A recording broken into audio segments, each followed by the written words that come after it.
Selamat pagi bosku, jumpa kembali bersama saya Cecilia dari Pilar Mas Investindo Sekuritas. Touch your heart, touch your profit. Nah, seperti biasa kita akan mulai saja nih market review kita hari ini, Kamis 10 Juni 2021 dengan episode Galau. Maka dari itu jangan kemana-mana ya bosku, tetap di channel Pilar Mas Investindo Sekuritas. Touch your heart, touch your profit. Pionir sekuritas channel di Indonesia.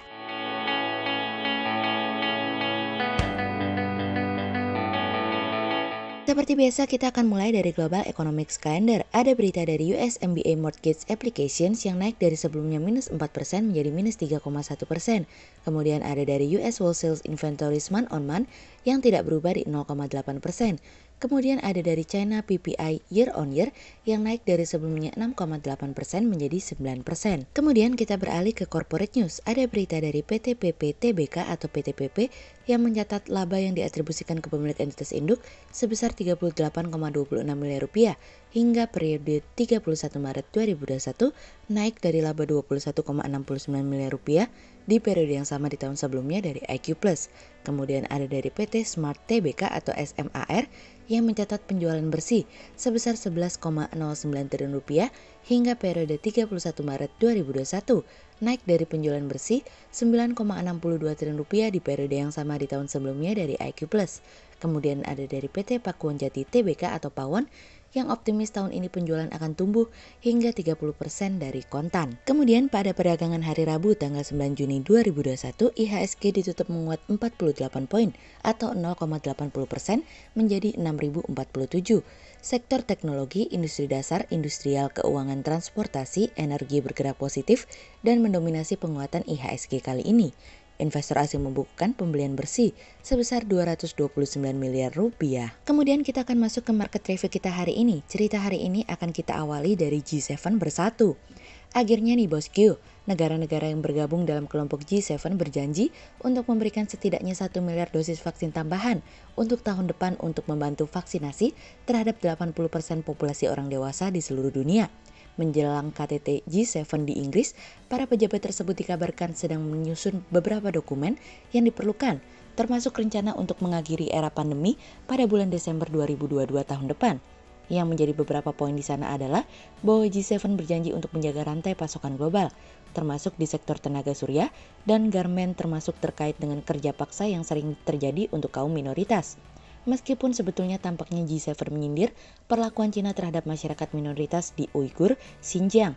Selain menyindir Cina, terkait dengan perlakuan terhadap kaum minoritas, G7 juga menyerukan untuk dimulainya penelitian yang transparan mengenai asal-usul virus corona.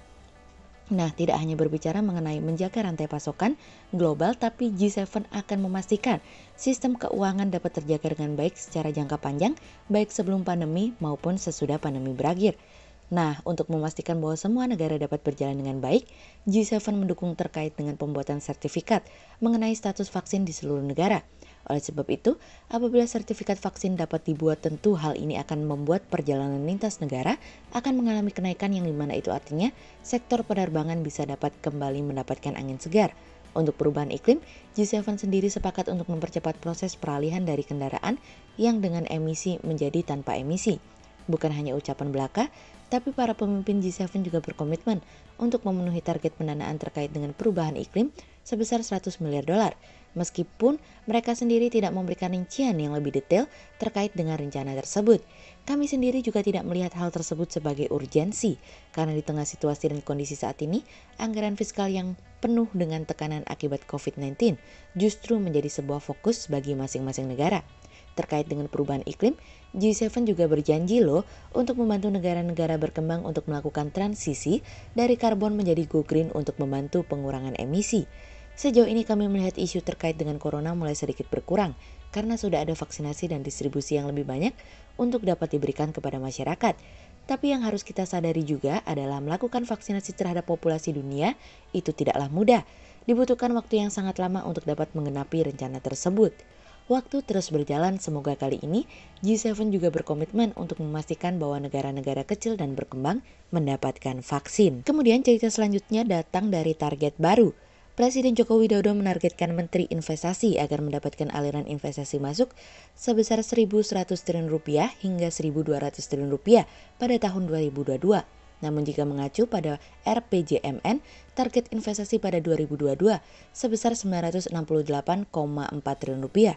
Perubahan target tersebut naik sejalan dengan turunnya sektor konsumsi rumah tangga sebagai kontributor pertumbuhan ekonomi, sehingga harapannya sektor investasi dapat menopang pertumbuhan ekonomi di tahun 2020 hingga 2024.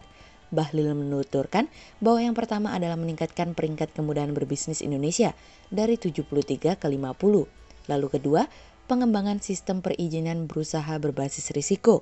Yang ketiga, fasilitasi relokasi perusahaan asing ke Indonesia. Yang keempat, pembuatan peta jalan hilirisasi investasi sumber daya alam. Yang kelima, implementasi satuan tugas percepatan investasi. Dan yang keenam, penilaian kinerja pelayanan terpadu satu pintu dan percepatan pelaksanaan berusaha pemerintah daerah dan kementerian. Kami melihat strategi pemerintah dalam meningkatkan iklim investasi nasional sudah cukup baik. Terlebih saat ini transformasi PKBM menjadi Kementerian Investasi dapat memberikan dampak yang positif, di mana terobosan serta regulasi dapat bergerak lebih cepat guna melakukan eksekusi kebijakan terkait penanaman modal. Jika mengacu pada kinerja tahun lalu, dalam kondisi pandemik, BKPM berhasil merealisasikan investasi Rp826,3 triliun, lebih besar dibandingkan target Rp817,2 triliun.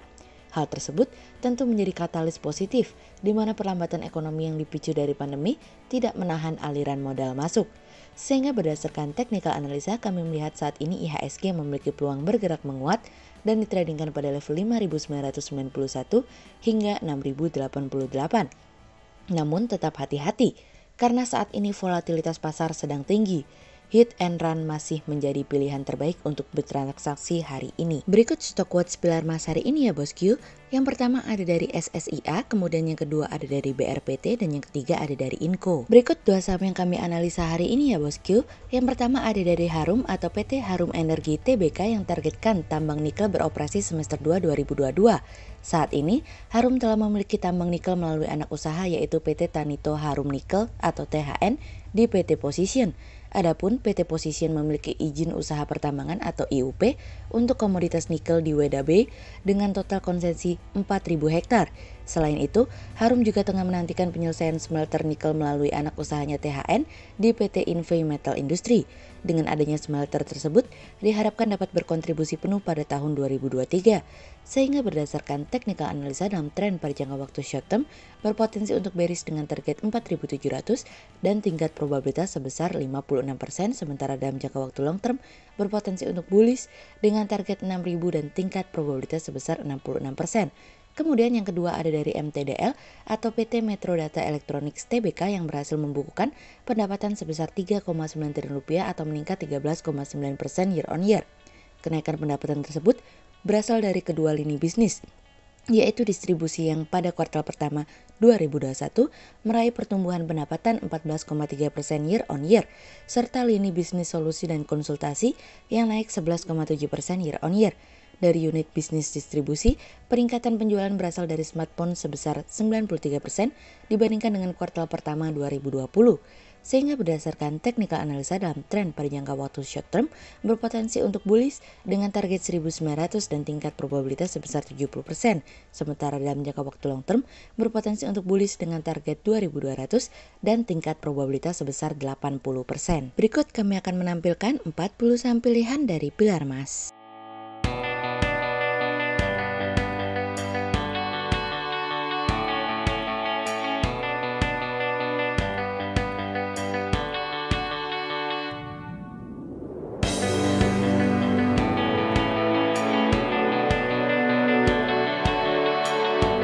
Sekian untuk review market kita kali ini ya bosku.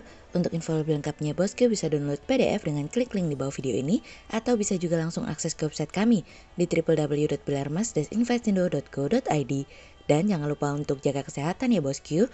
Kita akan bertemu lagi besok pagi untuk market review yang berikutnya. Jadi jangan lupa like, subscribe, dan tonton terus channel Pilar Mas Investindo Sekuritas. Touch your heart, touch your profit. Pionir Sekuritas Channel di Indonesia.